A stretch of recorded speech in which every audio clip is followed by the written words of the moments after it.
ang kasaysayan ng bayan ng Luisiana. Noong ika-17 siglo, may lupain sa Laguna na tinawag na Terreno de Nasunog.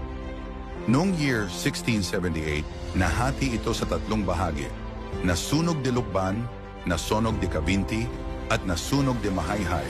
Ang Nasunog de Mahayhay ay naging bayan ng Luisiana.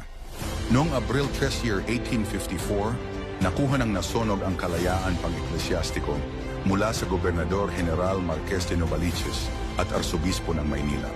Si Don Marcos Bartolome ang unang pansamantalang kura-paroko nito. Dahil sa kontribusyon ni Don Luis Bernardo na tinaguriang ama ng Luisiana at ng kanyang asawa na si Doña Ana, pinangalanan ng bayan bilang Louisiana na naging Luisiana. Noong 1903, pinagsama ang Cavinti at Luisiana at si Pedro Villanueva ng Cavinti ang naging alkalde. Sa kanyang termino itinatag ang simbahang Aglipay noong Abril 1901 na pinunduhan ng pamilyang Romana.